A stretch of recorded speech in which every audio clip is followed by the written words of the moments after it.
तो hello students, कैसे हैं आप लोग? उम्मीद करते अच्छे होंगे। तो आज हम लोग क्लास 10th का मैथ को शुरुआत करने वाले हैं चैप्टर 1 से, जो कि चैप्टर 1 आपका क्या है। तो चलिए देख लेते हैं आपका चैप्टर 1 क्या है। तो चैप्टर 1 आपका है वास्तविक संख्या। क्या है? वास्तविक संख्या। ठीक है, तो चलिए हम लोग बिना टाइम वेस्ट करते हुए आज को हम लोग चैप्टर को आगे शुरू करते हैं। इसके बारे में जानते हैं कि आखिर होता क्या है, इसको कैसे सॉल्व करें इस क्वेश्चन में। ठीक है, तो सबसे पहले वास्तविक संख्या का जो चैप्टर है, इसका प्रश्नावली 1.1 यानी 1.1 में क्वेश्चन दिया हुआ है। क्या दिया हुआ है? यूक्लिड विभाजन एल्गोरिथम के प्रयोग से एचसीएफ ज्ञात कीजिए। यूक्लिड, ठीक है, विभाजन एल्गोरिथम के प्रयोग से क्या निकालना है? तो एचसीएफ निकालना है। ठीक है, और क्वेश्चन दिया हुआ है एक नंबर में 135 और 225, 196 और 38,220 और 887 और 255। इतना सारे क्वेश्चन दिए हुए हैं। क्या निकालना है? तो एचसीएफ निकालना है। तो एचसीएफ निकालना मतलब पढ़े होंगे पहले। जैसे मान लेते हैं जैसे 10 और 20 का 30 का एचसीएफ निकालना होता है। बहुत आदमी ऐसे निकालता है खंड विधि से। ठीक है, और बहुत ऐसे निकालते हैं भाग विधि से। निकालते हैं, निकालते हैं भाग से निकालते हैं, मतलब दोनों विधि से निकालते हैं। लेकिन यहाँ पे क्या बोल रहा है? यूक्लिड विभाजन एल्गोरिथम के प्रयोग से निकालना है। तभी होता क्या है, आखिर ये प्रयोग होता क्या है? तो चलिए इसके बारे में हम लोग डिटेल से जानेंगे, मैं टाइम वेस्ट करते हुए। ठीक है, तो वीडियो का अंत तक बने रहिए। चलिए इसको जानते हैं। ठीक है, चलिए देखिए, सबसे पहला क्वेश्चन हम लोग सॉल्व करते हैं। पहला क्वेश्चन क्या है? 135 और 225, 135 और 225। ठीक है,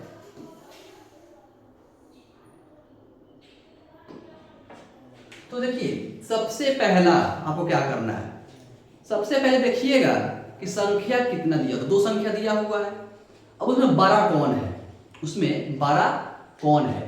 तो 135 और 225 में 12 कौन है? तो 225 आपका 12 है। तो जो आपका 12 होगा उसको आप क्या मानिएगा? ए मानिएगा। क्या मानिएगा? ए मानिएगा। अगर आप ही दो भाई बहन है, जो भी है, मान लो दो भाई हैं या दो भाई हैं, जो भी है, तो देखिए एक बड़ा एक छोटा होता है। तो बड़ा कौन होता है? जो पहले जन्म लिया हो आपसे, जो आपसे पहले जन्म लेता है आपसे क्या होता है? बड़ा होता है। उसी तरह एबीसीडी में सबसे पहले क्या आता है? ए आता है। तो जब ए सबसे पहले आता है तो सबसे पहले में क्या हो जाएगा? 12। जो 12 हो क्या हो जाएगा? ए हो जाएगा। क्यों? क्योंकि 12 है तो पहले हुआ होगा। ठीक है, तो जो पहले आता है तो क्या होता है? 12 होता है। ठीक है, जो सबसे पहले जन्म लेगा क्या होगा? 12 होगा। ठीक है, तो उसी तरह तो एबीसीडी में सबसे पहले क्या आएगा? तो ए आएगा। तो ए क्या हो जाएगा? 12। और जो छोटा होगा क्या हो जाएगा? बी हो जाएगा। जो छोटा होगा क्या मान लेंगे? बी। तो जो बड़ा है सो ए और छोटा है सो बी। ये लिखा भी हुआ है। देखिए, सबसे बड़ी संख्या को ए मानते हैं तथा सबसे छोटी संख्या को बी मानते हैं। क्लियर? उसके बाद आपको दूसरा स्टेप क्या करना है? लिखना है यूक्लिड विभाजन एल्गोरिथम के प्रयोग से। इतना लिखने के बाद आपको क्या लिखना है? लिखना है यूक्लिड विभाजन एल्गोरिथम के प्रयोग से। इसको लिखने की जरूरत आपको नहीं लिखिएगा, हम समझाने के लिए लिखा हुआ है, इसके लिए आपको लिखने की जरूरत नहीं है। सिर्फ आपको इतना लिखना है। ठीक है, उसके बाद देखिए इसका फॉर्मूला होता है। फॉर्मूला क्या होता है? ए बराबर b q plus r. A बराबर b q plus r. B और क्यू का मतलब होता है बी गुना क्यू। ठीक है, तो आप पहले भाग बनाए होंगे। देखिए मान लीजिए कि 5 को हम 2 से क्या करते हैं? भाग देते हैं। 2 गुना 4। ठीक है, तो मैं कुछ इस प्रकार से आता है। ठीक है, तो नीचे वाला हम लोग क्या बोलते थे? शेष यानी रिमाइंडर बोलते थे। इसको भागफल बोलते थे। ठीक है, एक को भाजक बोलते थे, एक को भाजक बोलते थे। ठीक है, तो इसी तरह इसमें हम मान लीजिए इसको क्या माना जाता है? देखिए इसको इसमें आप मानिएगा ए, इसको मानिएगा बी, इसको मानते हैं क्यू और इसको आर मानते हैं। ठीक है, क्लियर? इसको हम लोग क्या मानते हैं? बी, इसको क्या मानते हैं? ए, इसको क्या मानते हैं? क्यू और इसको क्या मानते हैं? आर मानते हैं। ठीक है, तो जो 12 है सो ए, जो छोटा है सो बी, जो भाग देने पाएगा सो क्यू और जो नीचे बचे सो आर। ठीक है, तो ठीक उसी तरह से यहाँ लिखा हुआ है ए बराबर बी क्यू प्लस आर। ठीक है, तो मान लीजिए कि इसमें ए कौन हो जाएगा, जैसे मान लीजिए ए बराबर बी क्यू प्लस आर दिया हुआ है, ए कितना हो जाएगा 5, बी कितना हो जाएगा 2 गुना क्यू कितना हो जाएगा 1 प्लस आर कितना हो जाएगा 1। ठीक है, तो इस प्रकार से इसको लिखेंगे। ठीक है, तो मान लीजिए चलिए इसको भाग देते हैं, तो 225 भाग 135 देंगे तो एक बार में लगेगा 135, 90 आ जाएगा। तो सबसे पहले आपको बताया है कि इसको हम ए मानेंगे, इसको बी मानेंगे, इसको क्यू मानेंगे, इसको आर मानेंगे। जिसमें भाग देते हैं वो हमारा ए होता है, जिससे भाग देते हैं वो बी होता है, जो भाग देने में जो भागफल आता है वो हमारा क्यू होता है, और जब शेष बच जाता है, रिमाइंडर बच जाता है तो हम लोग क्या करते हैं आर करते हैं। ठीक है, चलिए ये लिखेंगे। देखिए तो सबसे पहले इसको ए, तो ए की जगह पर ए लिखा गया, उसका बी कितना है 135 लिख लिए, क्यू कितना आया है 1, तो 1 लिख दिए, प्लस है तो प्लस, और आर कितना आया हुआ है 90 आया हुआ है। देखिए फिर इसके बाद अब बहुत बच्चे कहेंगे सर इसमें तो हो गया। ठीक है,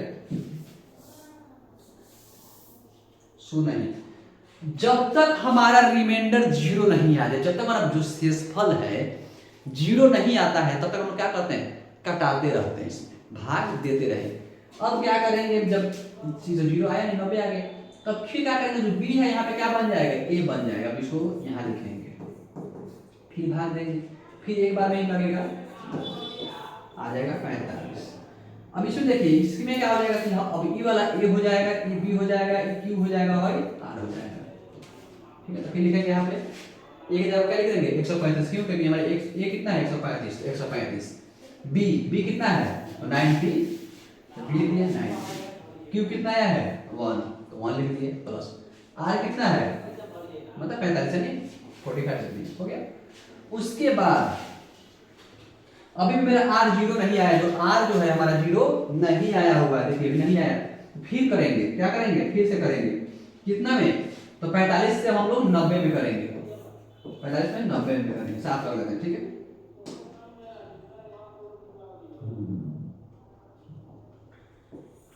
लिखेंगे 90 और 45 से कितना भागेंगे 90 में, तो दो बार में क्या हो रहा है कट जा रहा है, यानी आर क्या आ गया 0। फिर लिखेंगे ए कितना हो जाएगा बी क्यू आर, ए कितना हो जाएगा 90, बी कितना हो जाएगा 45, क्यू कितना हो जाएगा 2, आर कितना होगा 0। तो लिखिए लिखा हुआ जब हमारे आर बराबर 0 प्राप्त हो जाते हैं तो हम आगे हल करना क्या कर देते हैं बंद कर देते हैं। जब हमारा आर 0 आ जाता है तब हम हल करना क्या कर देते हैं बंद कर देते हैं। क्यों? क्योंकि 0 से किसी भी चीज में आप भाग दीजिएगा तो क्या ही आएगा 0 आएगा। ठीक है, इसलिए आगे हम लोग हल करना क्या कर देंगे बंद कर देंगे। ठीक है, अब देखिए b बराबर क्या है 45 है, b बराबर कितना देखिए e b की जगह पर है, e b की जगह पर है, a b की जगह पर है, b की जगह पर है, b कितना है 45, तो b बराबर क्या है 45। फिर उस समय b का मान हमारा एचसीएफ हो जाता है। देखिए ध्यान सुनिए, बहुत ही पॉइंट वाला बात है। हमने इतना तक कर लिया तो भाई आंसर कैसा होगा, आंसर क्या होगा, तो जो लास्ट वाला जो लाइन होता है, जो सबसे लास्ट वाला लाइन क्या हुआ है यही वाला है जिसमें हमें 0 प्राप्त हुआ है। तो जिस लाइन को 0 प्राप्त होगा उस लाइन का जो b जो होगा ना वो क्या होगा हमारा एचसीएफ होगा। क्या होगा एचसीएफ, यानी b कितना है 45, जिसका एचसीएफ कितना हो जाएगा 45 हो जाएगा। लिखिएगा 135 और 225 का एचसीएफ बराबर 45।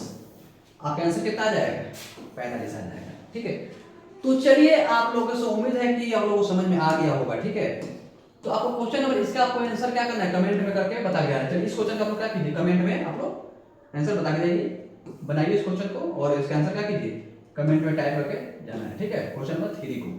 ठीक है, ये भी बहुत क्वेश्चन इजी है। ठीक है, एक बार में कट जाएगा, लेकिन इस क्वेश्चन को क्या करना है आपको सॉल्व करके जाना है। ठीक है, तब तक मिलते हैं हम नेक्स्ट वीडियो, तब तक जय हिंद।